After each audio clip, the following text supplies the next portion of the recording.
G'day, Trevor Jackson this morning and a new series of Coastal Conversations in the new time slot. And today we ask, is it possible to combine the intangible ideals of spirituality with the reality of science? My next guest certainly thinks so. Paul Bailey is an original thinker. His book, Think of an Elephant, has been praised across the globe, from university researchers to Buddhist masters. And it's a book that isn't afraid to answer some of life's big questions.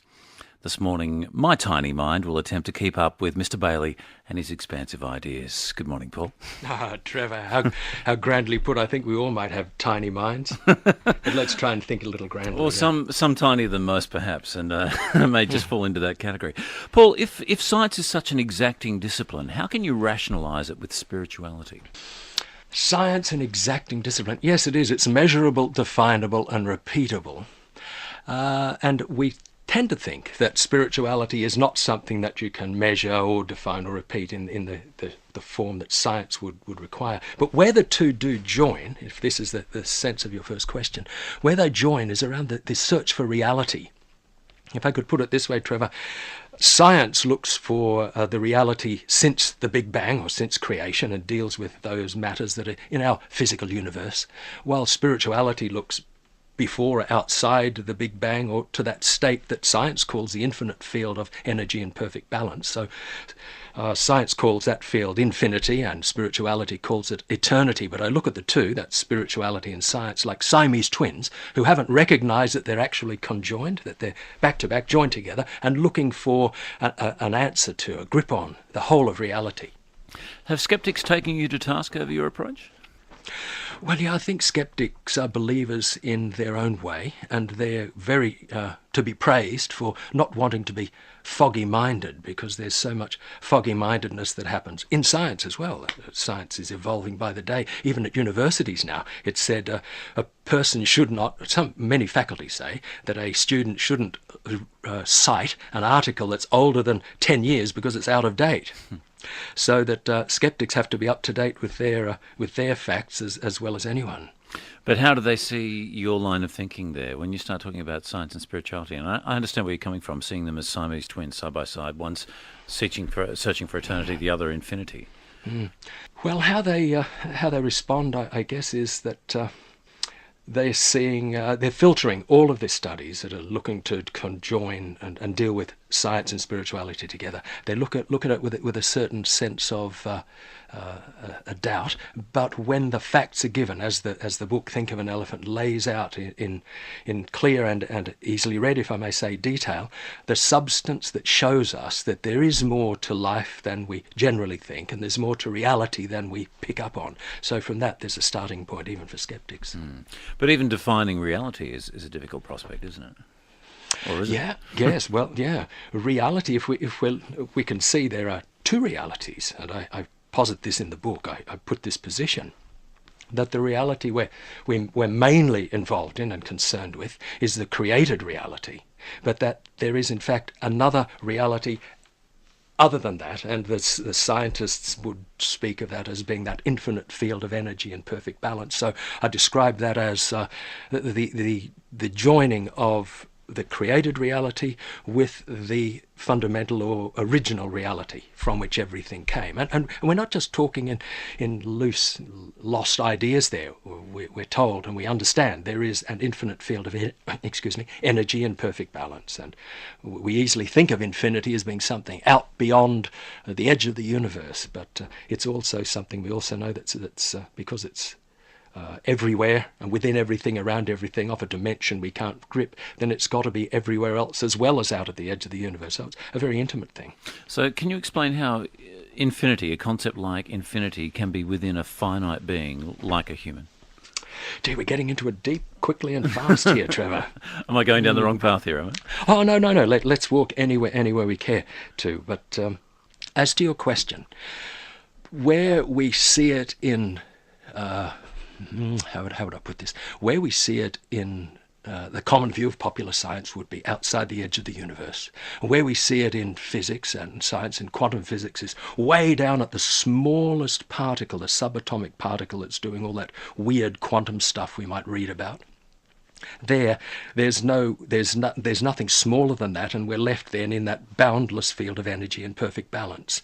So infinity can be infinitely small and found down there, or at the edge of the infinitely large, but also we can find it with our mind. And that's the one that through thousands of years, religious thinkers and writers have been developing metaphors through that intuition, using words such as the oneness, the unity of God, the universe and everything, the unity of spirit, the unity of man. So it is a state that we can reach, we're told, with meditations and deeper meditations.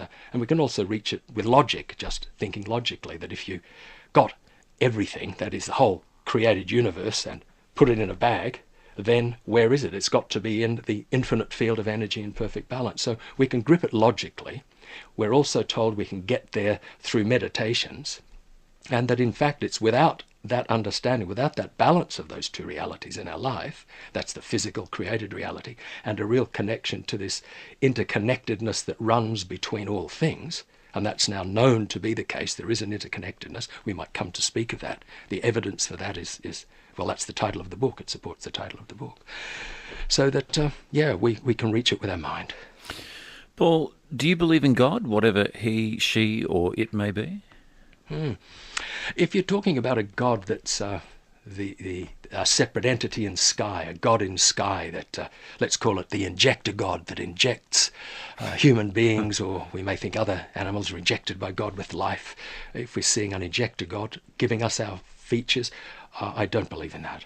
But if you're speaking of God as some infinite bonding energy, an energetic, a force, a cohesion, that is around everything, yes, I'd subscribe to that, yeah. Now you're starting to sound like Obi-Wan Kenobi. I'm sure you've heard that before. Ah, dear. This is not Star Wars. This is not Lost in Space.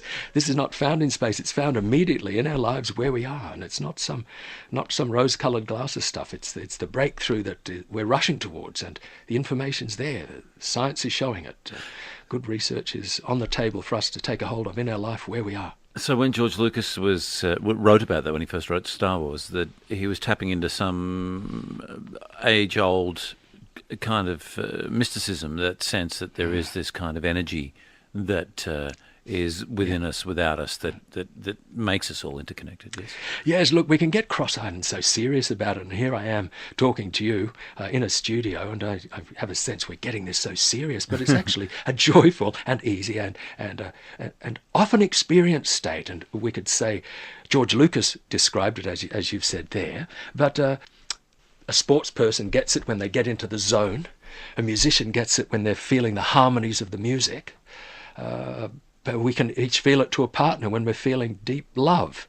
There's that sense, we have many words to talk about this bondedness as it comes through us, this interconnectedness of all things. So yeah, George Lucas spoke of it, and he's one of many, and I would say that most of your listeners, if not all, would have some word they use in their life, skeptic or not, that shows they're aware of a connectedness that runs from them to other. ABC Coast FM, it's 11:14 in Queensland. My guest this morning is original, or should I say expansive thinker, might be an even better word, Paul Bailey, the author of Think of an Elephant. Paul, at various points in our lives, no matter how deep or shallow we may be, we all end up asking ourselves some of the eternal questions. Why we're here, is there a God, what happens when I die, and why is Eddie Maguire on Channel 9 every other minute of the day? The question is, what made your journey so different that led you to where you are now? Oh, Trevor, I don't see it as a different journey. I just saw it as the life I lived. But early on in my life, I saw quickly that there was something more to reality than I was seeing around me. And I had a sense there was more to me than met the eye. And so I went on an inquiry. But first I joined the Air Force. If you're asking something of the history here, is that the drift of the question? Yeah. Joined the Air Force, was an aircraft electrical technician.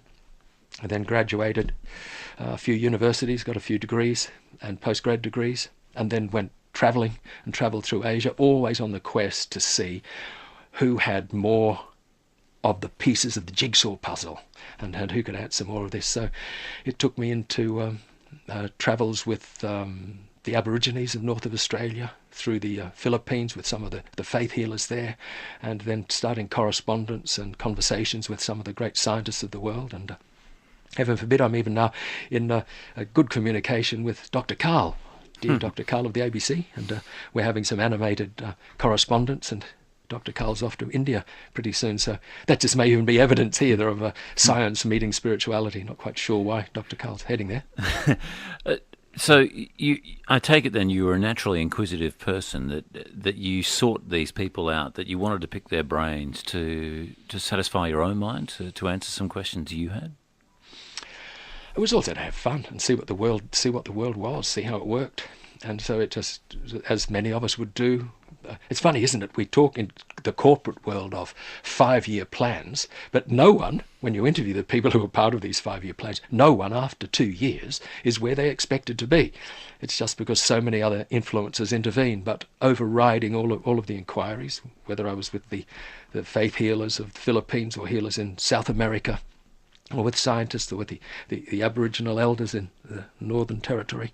It was always seeking out what they saw as the answer to why they were living, what they were doing, why they were doing it. Because in fact, where everybody's doing something, the sun circles the earth, we sleep. It's as if we deconstruct the community, don't we? Everyone goes to sleep, the community almost disappears into slumber, and then in the morning we all go back to our place and weave this thing again. So we're all doing something, playing some bigger or smaller part. But do we see just what we're part of? So the drive and the thrust of the book is to see how we, in our mini-me version of our life, connect into this whole larger scheme of things. What's the evidence to show this interconnectedness, and what we can do with it, how it can change the way we're living our lives, and what it can do to affect the greater issues that are affecting the world today, and they all intertwine. But Paul, for you to be able to do this, you've got to keep a very open mind, and perhaps you may disagree with me, but I think on the whole, most people don't tend to be so open in their views. They have very formed ideas, particularly once they reach a certain stage of their life, where that's it. They know where they stand, and they have a very, very firm belief system. So what I'm asking you is, in those travels, when you go to some of the ancient cultures around the world, what did you learn from the psychic healers and those ancient cultures, and how did it change your way of thinking? You're obviously very open, very receptive to what they have to say. That's a very, very good question, Trevor. So I hear two branches in the question, and one is for the position of mind that we get to in our life when we say this is it, this is definitely the truth, and what has been my drive. What's animated me is to find the difference between authority being our truth and truth being our authority.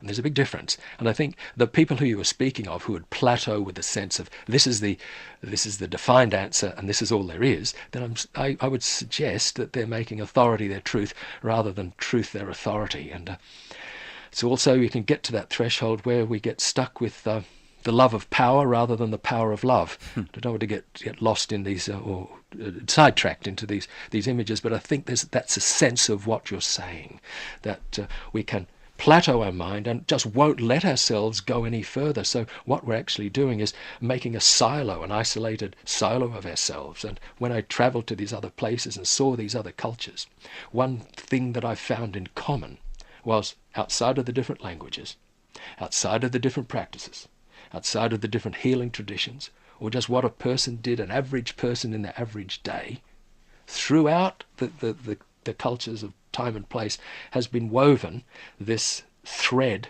of seeking out connections, higher connections or other connections. We know about connections in our life, connections to family and friends, to work. And I've pieced together what I think is the definition of spirituality, and I'd put it in 2 words. And it's healing connections. It's healing connections. And there was a meta-study done years ago. That's a broad-based study gathering all the facts that can be gathered and computed to see what's the most distilled answer. And for spirituality across all religions, the one common element was connections. And I would now define spirituality please, anyone be free to use this or argue the case, but it comes to two words: healing connections. We either heal broken connections between ourselves and the loved ones around us, or between ourselves and divinity or infinity. Divinity if you're taking a religious, spiritual angle, infinity if you're taking a scientific angle, but find our connectedness to the larger scheme of things. And so that's the common thread. There was this sense of we are connected to something more than just the mini-me isolated separate self. Do you find that a lot of people that, and I know I've read some of the feedback that you've had from the book, but do you find on the whole that people, I guess a lot of people pick up the book because they're looking for something, or they're looking for their own truth, as you describe it? Or are there those that somehow come across your book, whether by accident or someone's given it to them, and they read it and they find that there's some kind of awakening, that there's some sort of dormant state that perhaps they've been in, and suddenly they start to change their whole outlook on how they see the world and their own lives within it? Yeah, there's been some wonderful feedback come to the website. The way the publishers in the UK did the book was to have the end notes. That's all of the research notes, and there are 300 validated end notes to support all of the facts I've put through the book. With all of that, there's come a feedback to the website for people who've gone to see the end notes and then left their email address. And they've been saying that it's been a range of answers, Trevor. Some have said they've loved the book. It's confirmed their original ideas. Others have said they've found new ideas. Only a few have been actually looking for an answer and someone to fix them. And of course, the book itself is quite beyond seeking to be any guru or any new teacher. It's not dismissing teachers. It's not supporting any particular teacher. It has the person who's reading it find in the book for themselves more information, more insights that can guide them where they are in their life. So it's not to take a person to a new place, but to see where they are holistically. And so, yeah, the feedback that's coming to the book is showing that people are not so much coming for a fix, but to find pieces to the puzzle. It's interesting, though, when I start to read the feedback and see the responses you were getting, I thought, gee, this man is in a very powerful position here. You can see how the old adage, absolute power corrupts absolutely. And I could see how people who are looking for an answer could take you on as a follower. It'd be very easy to abuse that kind of power. And whilst you might not see it that way, if people are responding that strongly to your book, then the question is, what stops you from taking that any further? Well, that's a cautionary principle that surrounds all of this, and we talk about charlatans in many fields. And if you understand the book and read into the book, you'd see that that's something that's completely anathema, completely alien to what the book's about. I actually argue against and present the case against any one teacher that in fact we must go in the end we must go beyond a teacher. So I'm not about dismissing any particular religion or any philosophy, any direction a person may be on, but I do make the case, and this is where I say this is not about me being a guru, it's about supporting each one of us. We're a wonderful species, Trevor. We are capable of so much, yet there's so much happening in the world that has us almost lose faith with ourselves, and some people are arguing the world would be better off without us. Well, I'm putting the case in the book that no, we have a job to be our best, and it's not to follow a guru, but to manage our own life where we are with what we've got, find the best information there is, and understand it from this pure position of our place in the larger interconnected scheme of things. I'd hope in this discussion, Trevor, we can get to just illustrate a little bit of that whole area of the interconnectedness there is, but to complete this answer around that question of guruship. I mean, there could be many people listening who speak about following any particular religion, one particular religion. Well, if you look into the teachings of all the major faiths, the 5 major ones, the dozen or so sub-majors, let's call them, and then do you know that there are several thousand gods and goddesses you can worship on the planet today? So if you want to follow a god, follow a guru. There are plenty out there. You don't have to follow me. I'm not on about that. My guest this morning on ABC Coast FM is the author of Think of an Elephant, Paul Bailey. Paul, when you're sitting in a pitch-black meditation cave inhabited by deadly snakes for days on end, what thought processes are going through your mind? Are you sitting there thinking, well, these other guys can do it, so I can too. Or can you actually tap into a higher spiritual sense of self that frees you from the fear? Interesting. I've thought a lot about that experience, and we could paint it in aspects of some spiritual, esoteric experience. But it's probably, if I'm very honest about it, it's probably about one of those, what is it called, extreme sports, where you put yourself at some risk. It's probably just another form of extreme sport. So there you go, you've got a choice, bungee jumping or sitting in caves with poisonous snakes. But in the dark. There you go, in the dark. But to make some sense of it, there you do go through the threshold of terror and fright. But it's about almost a meditative state. Buddhism speaks about this mindfulness, watching the mind, and many other faiths and religions and belief systems and teachings talk about how we must mind the mind. So yeah, in the snake caves, it was about you got to mind the mind or you'll go mad. Paul, you've travelled with gun smugglers across the Sulawesi Sea, you've witnessed helicopters attacking wedding parties and even almost fell into an active volcano. How essential is it as humans to make a physical journey to discover a deeper understanding of who we are, or is it possible just to achieve it internally? Do you know, I met a man in Tasmania, a fellow named Dick Capel, dear man, dearly departed. He was living in the northeast near a place called Scottsdale. People would flock to Dickie Capel. Brilliant man. They would have flocked to him just for counselling and conversations. He wouldn't come out with any great pronouncements or any great teaching, just from his heart, from his understanding. And people would flock from miles around. And what made Dick Capel memorable was that the dear man died late 70s or early 80s, years of age, I mean. He had not travelled south to Hobart. He hadn't made it to Hobart, and he hadn't made it to Launceston. He'd only travelled in an orbit of about 60 kilometres in his whole life, and he lived 80 years, and he was a man wise in the world. So just as one example, and any of your listeners could come up with other examples, it doesn't matter how many mountains you've climbed, you may be no higher than the first one. It certainly is an internal process. What was it about him then? Was it just that he was well read then, obviously, to have a better No, sense? not well read. No, he was almost illiterate. He would stumble over his English, but just some insight he had gained. So I couldn't answer it further than that, but I just know that I could see every time I visited Dickie Capel, many people would come for counsel on all sorts of subjects, and his wisdom was quite profound. And there's a man who didn't subscribe to any particular religion, any particular faith, but just had a deep insight. And yes, I think there are some people who may be born with more insight than others, but we're getting on to a broad aspect then of what we carry into our life from when we're born and what we might carry on further. And this is the whole process of evolution. There's a whole evolutionary cycle that we have yet to explore, Trevor, perhaps in this conversation. Do you believe then that you were born with more insight than others? Myself personally? Yes. Oh no, I'm only troubled with what I've got. I'm still, like anyone else, trapped in my body, trying to get out. We're all on the journey. But to have come to these conclusions, and as I said in the introduction, you are very highly regarded as a man who thinks outside the square, as an original thinker, then surely there must be some natural gift of inquisitive insight, perhaps, if you want to put it that way, that you have that where many others don't. Oh, you're tempting claims to magnificent. None whatsoever. And we're just all caught up with our own daily lives. There you go, Trevor. If you were to ask my mum, as all mothers should do, is say that their child's outstanding.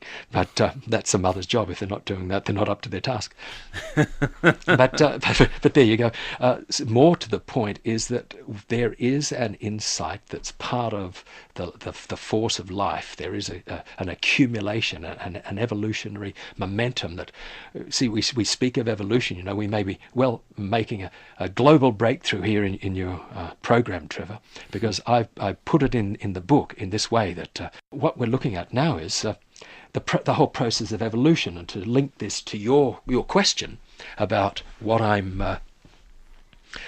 what insights I may have had or been born with, that a person's born with more or less, that what I put is that evolution has moved on from the wonderful base that Darwin and the earlier thinkers, Darwin was illustrating and advancing still earlier thinkers into evolution, but his evidence was strong, and he first started with survival of a single individual in a species, and then it advanced to just survival of a whole species itself, that some individuals in a species are sacrificed to strengthen the species. Now, I don't want to get too lost in evolution here, but I'm just saying that we can now take it further, that it goes further than survival of an individual or the strength of a whole species as a whole. Now there's evidence to show that evolution is an all-of-life thing, that all of life is evolving as a whole. And if I could put one theme to the book and the whole momentum of our discussion and what I'd say our life is generally on about, is to find how our separate part, our separate individuality, fits into the whole of things. And so now I put the argument in the book and piece together the evidence to show that it's all of life as one whole that's evolving, and that species come and go as they fit into that whole or don't fit into it, and that life itself shares genes across many species. And to give a little bit of evidence here, that we now know that we have a third the same number of the same genes as a banana. So if you get Trevor, myself, and the guy in the soundproof booth, the three of us make a bunch of bananas, Trevor. but we go further. That the genes are shared, Trevor. If I may just pursue this a little further for your listener, that it then gets quite astonishing. We now know that our genes are shared across one to the other, and that there are very few genes that are uniquely human, not shared by any other species. But now we know that it's consciousness that's evolving within life, and that we now know there are species that can actually think abstractly. We now know there are several species, elephants, dolphins, and a couple of species of monkeys, can actually think abstractly. It's been tested to show that they have abstract thought. If we want to go into that, we could. It may take us on too much of a tangent, but let the good science rest. It's there. You can find it in the book. Search it out yourselves. The listeners could search it out themselves in the research. But if I may just say grandly, take it from me, the facts are there, that consciousness is not just ours. Intelligence is not just humans, that it is now known to be spread across all of life, and that there's evidence to show that even altruism, care, compassion is in other species, and that altruism is not simply an advanced version of you help me, I'll help you. That altruism, in fact, there is evidence to show that altruism is selfless. There's examples of that in other species other than us, other than humans. So here we go. Evolution is now shown to be all of life evolving as a whole and sharing genes willy-nilly. Heaven forbid, Trevor, we even know there are small microorganisms that share their genes from one to another. And that was thought impossible. So that's just showing how interlaced evolution is, and that if we don't, as a species, get a grip on our position of stewardship and use our intelligence and our consciousness now to make the breakthroughs and become stewards of the planet, then evolution is saying that we will be thrust out of the whole of life and become just an archaeological, geological shim, a shale in the history of the world, be laid down and stricken from the gene pool. That there's no guarantee that God didn't just choose us above all life. God, if we're talking of God as an entity or God as a supreme creative energetic force, there's no guarantee that we will keep our position. So we have a lot to do, both in our personal lives to become happy just where we are when we lose our keys in the morning, right through to what we do in the world and how our impact interplays in the world, across the world, in all the big issues. And that's an aspect we could explore. Paul, you talk about the importance of connectedness with our environment, and you've been touching on that there with this concept. Physically and socially, but you also talk about the infinite environment, which goes beyond, and again, we talked about this a little earlier, where infinity can be within us, but also without us. That infinity, or in spiritual terms, eternity, are much the same thing in your mind. How do you define that then in terms of beyond the physical realm of the world in which we live? For instance, the infinity of the universe itself. Yes. If we're looking from where we sit now, where each of us sits looking out through our five senses, we get a certain picture of the world. But now we know that our five senses don't give us much of a picture of the world at all. That in fact our senses only pick up something like 1/50 billionth of all the energy that's around in the universe, and it's there. So we're not picking up on that energy. So there's so much more reality around us than our senses come to grips with, and that we have to see how it might affect us, how we interact with it. So on your question, how do we, as an individual, interlink into the total field of energy around us. Let me take us into it this way, if I may, Trevor, and call a stop if I'm not answering your question well enough. Right. The title of the book is called Think of an Elephant. And that title comes from an experiment that was done by quantum physicists and others to find out what would happen to all of matter at the end of time. And what they found out was quite unexpected. They discovered that what happens to all of matter when time finishes depends on the position that the event was being looked at from. Now stay with me for a moment. What that means to us down here on Earth in our day-to-day life is that our capacity for observation affects the things we observe. That's now known, and it sounds like a wild thing.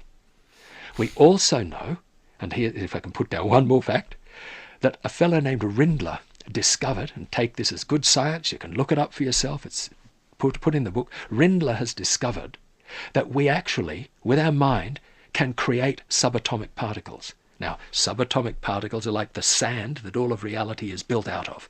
Subatomic particles become atoms, become molecules, become us physically. So, all of reality is built on subatomic particles that we can create with our mind, some of which we know we can create particles with our mind. Think of an elephant again, was the experiment done, and it shows that observation affects matter. And so now we have this whole step we need to take in our spiritual evolution, and that is to see how we connect into the total scheme of things. And from what I just said then, in that laboured description, I hope it made some sense to your listeners, this description of science, is that our perception has the capacity to influence the things we're paying attention to. Not just the capacity, it always does. Now there's a fact.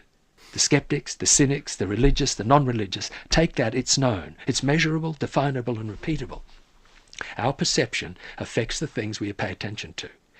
We haven't gone far into it. That's still an evolving field of research. But once we know that, then we've answered the biggest fear we all have. And the biggest fear, if I can grandly say it, is that we really feel individually we are irrelevant. We have no real place in the larger scheme of things.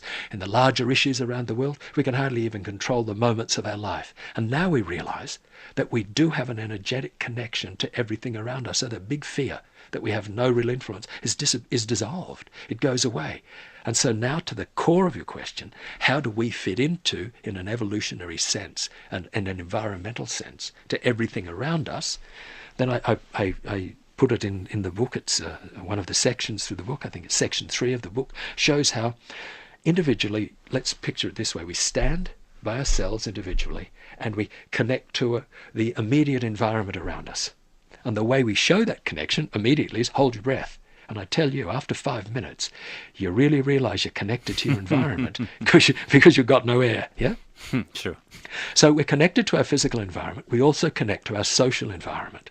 We have to make alliances, friends who help us get the food, clothing, shelter we need. We manipulate and work for energy. We devise ways of getting by and surviving. So that's the physical environment and the social environment. But then there's the next level of the environment, and that is the esoteric, infinite environment around us, and that is this state of mind. And that is the one we're always in touch with. It's the one we were saying earlier. Musicians talk about it as being the harmony of the music, not the discord or the disharmonies. And sports people talk about it being in the zone, etc.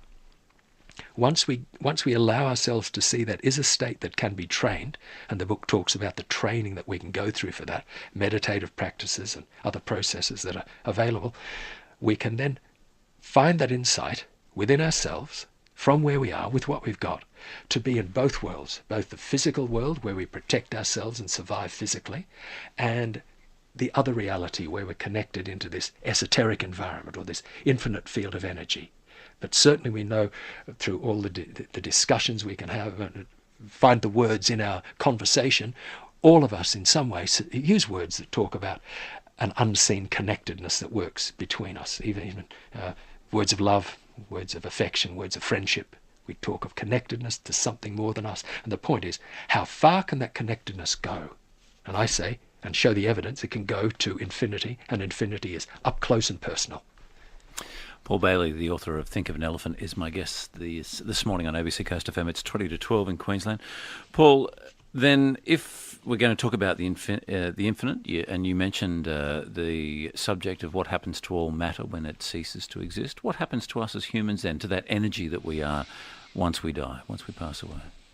Yeah, a lot of great minds have looked into that question, and minds greater than mine. The best that I could answer here, Trevor, is to go towards the statement of the poet Tagore, who said, "Death is the putting out of the lamp because the dawn has come." And to me, that's again an example of our separate self is part of who we are, but it's not the whole of who we are, and that we have come from something larger, and to that we return. And our job in life, see, this is one of the things we do in our life. I think we find that the problem that comes up in spiritual inquiry is we can get so caught up in the spiritual belief that we think it's wrong to defend ourselves. I mean, we have that biblical term, turn the other cheek, out of the Bible. And I take that as not meaning let yourself be mugged and beaten up and just be peaceful, otherwise you'll just continue the fight. I take it that what Jesus might have been meaning by that, looking at a Christian framework, is that he was saying to keep your eye on your target. If your cheek's been slapped and you've turned off target, the only way to get back on target is turn the other cheek and you'll be looking back to your target again. So stay on line, and the only way to stay on that line and keep that path is to take in this broader understanding of the infinity in which we are immersed and to which we are a part and to which we return. But when you start looking at violence, which is very much part of the human world, and the animal kingdom in a broader sense too, how do you put that into perspective of the way that we treat each other? The way I describe that best, most succinctly, most easily, is it's part of the evolutionary process that life first had to survive. And it was survival of the individual and survival of the species. And we have self-defense mechanisms. Our immune system is very strong. Our immune system is always on the brink of being overcome. Most of your listeners wouldn't perhaps understand that your immune system is always being challenged. It's not that it's not being challenged. At every moment we are, fighting to survive. And we're doing well at it. And so that strength we bring to survival, sometimes we bring it too much by half. And that's when we are saying broadly, we can be too violent. What's missing then is the balance, not only how we are in the evolution of our survival instinct, but how we are in our connection to the larger scheme of things, this infinite interplay of energies of which we are part. And if we connect into that infinite interplay, then we're most equipped to do best in our life and get the best results in our life. What we're seeing there is the imbalance between where we've evolved from and where we're evolving to. And it's a consciousness evolution, so we're still stuck in that adolescent ground. Paul, the idea of the human journey is an interesting concept in itself. One of the points you raise is, are we spirits on a human journey or humans enduring a spiritual journey? What conclusion did you come to? Well, yeah, that's a well-known phrase.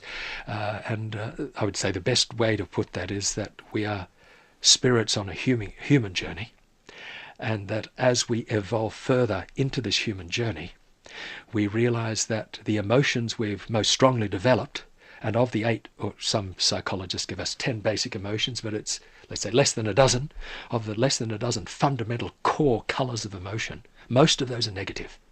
Most of those are negative, only 2 are neutral, and 1 is seen as positive, broadly described as joy. So we have an instinct bred into us as a spirit, but living physically in life, and we must protect our life, stay alive, living as we are, we have evolved a response that's very negative, but we also have other words that have been used and brought into the language, such as ecstasy, enthrall, enchantment, awe, rapture, bliss.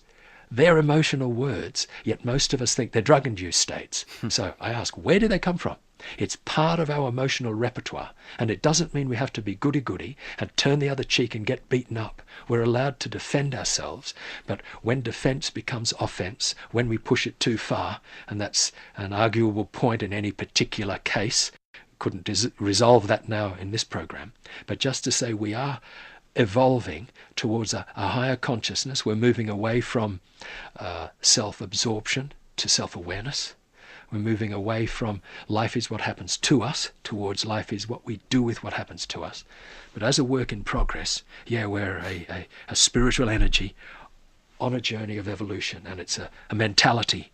Spirituality is a mentality of healing connections, and the more we develop that, the happier we can be in ourselves, and the better we can work in the world around us. I see it as a shift from success to significance.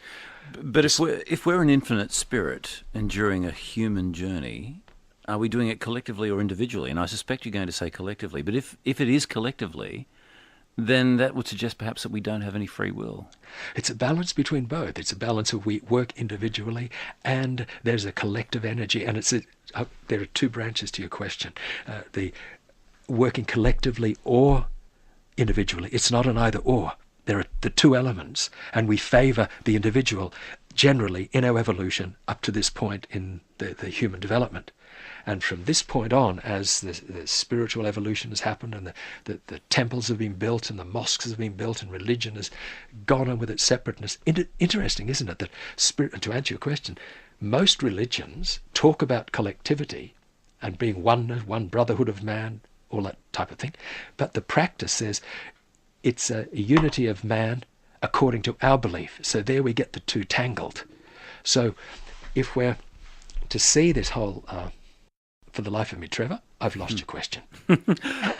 Well, I said, free do you will. believe individually or collectively? Thank you. And Thank you. Free will. Yes, yeah. Thank you. So if we're seeing ourselves almost in this struggle in ourselves at this point of partway through our evolution, we're looking at ourselves trying to balance the two, the infinite whole and our separate position, then we raise this question of free will.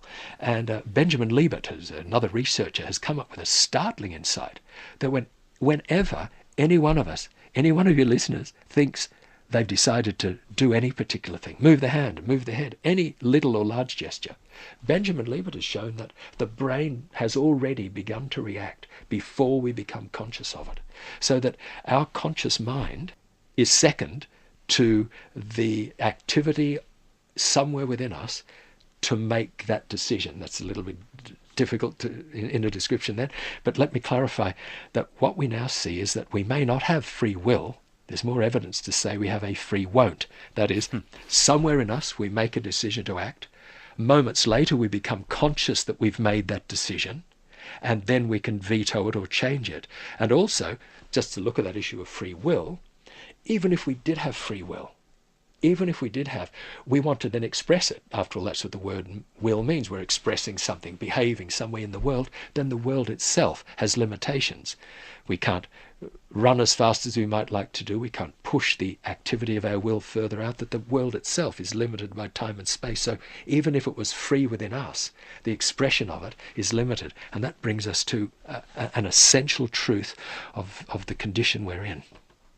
But Paul, when you start to look at this from the human perspective, there's an interesting point you raise here, that really sound and colour don't exist, that they are perceptions that are created within the human head. Now, interesting, isn't it?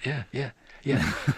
But if I bang my fist on this desk, I mean, I am creating sound waves. I mean, let's look into this, and that's a beautiful point, because it shows how we co-create reality.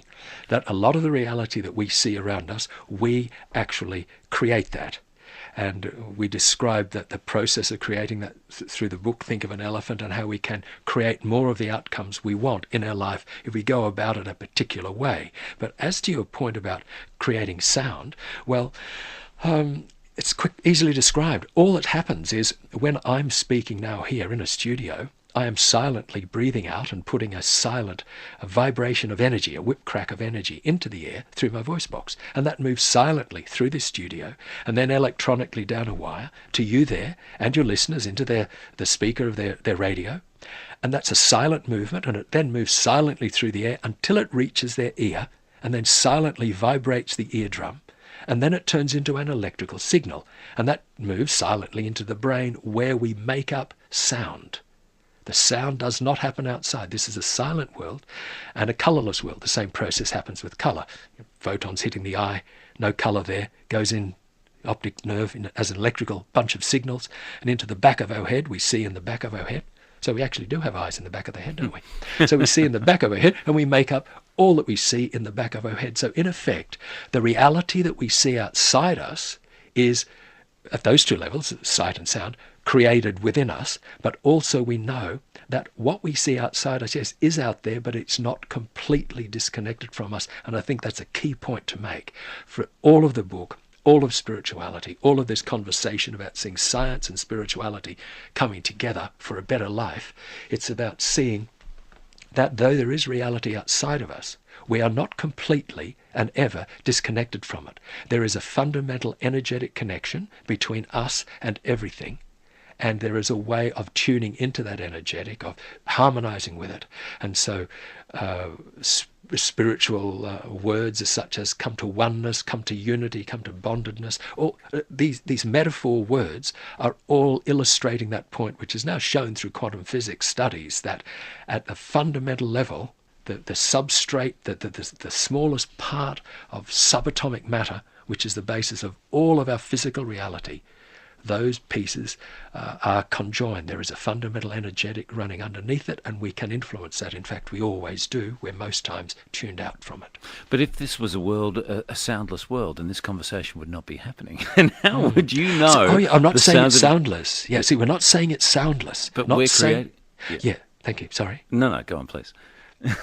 Sorry, I'm not saying it's soundless, but that we create it in our head. I see what you're saying, Trevor. Yeah, I'm not saying sound is an illusion. I'm not saying it's an illusion. You know, there's a wonderful undergraduate question asked at Oxford University in philosophy classes, and it's remained there for years, and it is, if a tree falls over in the forest and no one was there to hear it, did it make a noise? Then I've got another question for the men to ask, and I think this is a beauty. If a man is in the forest and he passes his opinion and a woman doesn't hear him, is he still wrong? So whether there is a reality out there or not, we participate in the creation of it. And so it's not to say, does it exist or not? It exists as we see it. Yeah. It sounds as we hear it. But just know that we participate in the creation of it, that we make a lot of what's around us. And I reinforce the point again. There is an energetic connection that's now shown through science. We're now becoming more aware of it in the general world, an energetic connection that we participate in and that we can have influence with. We cannot have total control, and there's the tricky bit. And that's where The Secret, I think, went wrong, if I may say. You know, there's a big phenomenon, The Secret, that's circled the world. Yeah. Where it went wrong, it kept us in a separate state, saying if I use certain controls of the mind and the way of thinking, I can get certain resources and wealth and Well, it appealed to greed, didn't yes. it? Yeah, thank you. It's the appeal to greed, which is pulling stuff towards the mini-me, the separate me. But what's missing is that there are the other environments that surround us, the social and also the esoteric environment, and the interplay of all the forces in the world around us that dissolve and resolve to the whole. Again, I refer us. Jump your mind to this whole of life evolution, that if we just stay selfish, we're seeking control, and we find things soon move out of control, out of our control. All we can hope to have is influence. Paul, before we run out of time, I have to ask quickly one of the big questions. What then comes after us as humans? Once we're gone, what's next? Well, what would happen after us, if you're looking at the physical, I dare make the answer, if we do not get this, if in our adolescence, spiritual adolescence, we're in this half and half world, if we don't get it and find this higher access, whether we call it enlightenment or God or the infinite field of energy or spiritual maturity, if we don't get it, we are going to be wiped from the gene pool of life. If we do get it, there's a place for us to be part of the management of the life as a whole on the planet. But if you're asking individually what happens to us after life, then Kerry Packer said it, didn't he? He said he went there and there was nothing. He came back and there was nothing there. But maybe he didn't go far enough. But I'd hark back to that Tagore point. It's putting out the lamp because the dawn has come. So again, it's alerting us to the fact that we are individual, but we are also part of an interconnected whole. And once we get that and see there's training we can do, see there's a direction we can go on, and there are training processes, and I offer those myself as a process we call it the Golden Mind Immersion Program. If you have this golden mind, if you reach this point, it's like gold. It's like pure gold. Once we reach that in your life, where you are with what you've got, then sky's the limit. Heaven's the answer. Enlightenment, however we want to put it. These are states that are real, are achievable, and are necessary. Well, Paul Bailey, I feel as though I've gone 10 rounds with an intellectual heavyweight. There's some food for thought. The book is called Think of an Elephant. It's been a pleasure to have you on the program. Pleasure to be here, Trevor. Thank you.